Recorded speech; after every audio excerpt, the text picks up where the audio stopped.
यानी मित्रों, हमारा अगला विश्लेषण गोल्ड से जुड़ा हुआ है। 2 दिन बाद यानी रविवार को अक्षय तृतीया है। मान्यता है कि अक्षय तृतीया के दिन सोना, चांदी या कोई भी कीमती धातु खरीदना अत्यंत शुभ होता है। अक्षय तृतीया से पहले सोने चांदी के खरीदारों के लिए एक बड़ी खुशखबरी आई है। अक्षय तृतीया से पहले सोने की खरीदारी पर जो संकट आया था वो टल गया है।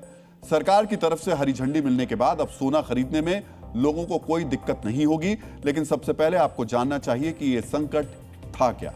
मित्रों, भारतीय बैंकों ने विदेश से आने वाले सोने चांदी के आयात पर रोक लगा दी थी। इसकी वजह से कई टन सोने चांदी का आयात अटका हुआ था। रिपोर्ट्स के मुताबिक सरकार की तरफ से सोने चांदी के आयात पर कोई भी आदेश या नोटिफिकेशन जारी नहीं किया गया था। इसके कारण भारत में सोने चांदी की सप्लाई में कमी आने की आशंका जताई जाने लगी, क्योंकि भारत सोने चांदी के लिए काफी हद तक आयात पर ही निर्भर है। सरकार ने सीमा शुल्क को लेकर आखिरी बार आदेश अप्रैल 2025 में जारी किया था। यह आदेश 31 मार्च 2026 तक ही वैध था। उसके बाद बैंक सरकार के नए आदेश का इंतजार कर रहे थे। रिपोर्ट्स के मुताबिक सरकार की तरफ से कोई अपडेट न मिलने के कारण 5 टन से अधिक सोना और 8 टन चांदी बंदरगाहों पर फंसी हुई थी। इसकी वजह से अक्षय तृतीया के मौके पर सोने चांदी की कमी की आशंका जताई जाने लगी थी। मित्रों, धार्मिक मान्यताओं के मुताबिक जो अक्षय तृतीया के दिन सोना खरीदता है उसके धन में कभी क्षय नहीं होता। यही वजह है कि अक्षय तृतीया सोने की खरीदारी के मामले में धनतेरस के बाद दूसरा सबसे बड़ा त्योहार है। 2025 में अक्षय तृतीया के अवसर पर 20 टन सोने की बिक्री हुई थी, जिसका अनुमानित मूल्य करीब 12,000 करोड़ रुपए था। ज्वेलर्स एसोसिएशन का अनुमान है कि महंगाई के बावजूद इस साल 13,000 करोड़ रुपए से ज्यादा के सोने की बिक्री होगी। लेकिन त्योहार के मौके पर सोने का संकट खड़ा होने से पहले सरकार ने बैंकों को सोने चांदी के आयात की इजाजत दे दी है। सरकार ने 15 बैंकों की लिस्ट जारी की है जो सोना चांदी इंपोर्ट कर सकते हैं। 2 बैंक ऐसे हैं जिन्हें सिर्फ सोना आयात करने की अनुमति मिली है। ये बैंक 1 अप्रैल 2026 से 31 मार्च 2029 तक सोने चांदी का आयात कर सकते हैं। सरकार के इस फैसले के बाद सर्राफा बाजार में सोने चांदी की कीमतों में गिरावट आई है। India Boolean and jewellers association के मुताबिक 10 ग्राम 24 कैरेट सोना 1,451 रुपए घटकर 1,52,000 रुपए पर आ गया है। वहीं 1 किलो चांदी 1,352 रुपए घटकर 2.5 लाख रुपए इस पर आ गई है। मित्रों, सोने चांदी के आयात की अनुमति में देरी का कारण व्यापार घाटे को बताया जा रहा है। आयात कम होने से भारत का व्यापार घाटा कम होगा। इसका सीधा फायदा भारतीय रुपए को होगा।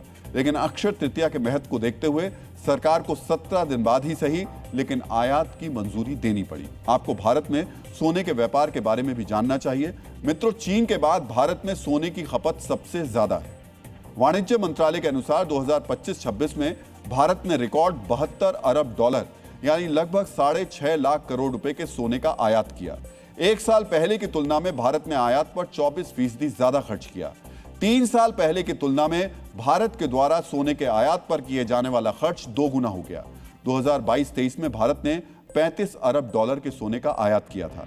2025-26 में भारत ने 721 टन सोने का आयात किया। सोने की कीमत में जोरदार बढ़ोतरी के कारण आयातित सोने की मात्रा में 5% की कमी आई है। भारत सबसे ज्यादा सोना स्विट्जरलैंड से खरीदता है। कुल आयात का 40% हिस्सा स्विट्जरलैंड से आया है, जबकि 16% के साथ यूएई दूसरे नंबर पर है। मित्रों, सरकार की तरफ से आयात के फैसले को मंजूरी के बाद लोगों ने राहत की सांस ली। इससे सर्राफा बाजार में सोने का दाम गिरा, लेकिन एक और फैसला सोने के दाम को बढ़ाने वाला है। मल्टी कमोडिटी एक्सचेंज पर इसका असर भी दिखने लगा है।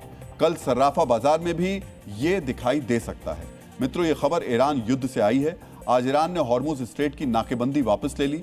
लेबनान और इजराइल के बीच युद्ध विराम के बाद ईरान के विदेश मंत्री सैयद अब्बास अराक्ची ने इसका ऐलान किया। इसके बाद अंतर्राष्ट्रीय बाजार में कच्चे तेल की कीमत में जोरदार गिरावट आई। ब्रेंट क्रूड 11% से भी ज्यादा सस्ता हो गया। फिलहाल $87 के आसपास पहुंच गया है। मित्रों, पहली बार युद्ध के दौरान सोने की चाल उल्टी रही। ईरान युद्ध की वजह से सोने की कीमत में 8% तक की गिरावट आई थी। इसका मुख्य कारण तेल और गैस की कीमत है। अब तेल और गैस की कीमत में तेज गिरावट के बाद एक बार फिर सोने चांदी के दाम में बढ़ोतरी की शुरुआत हो सकती है।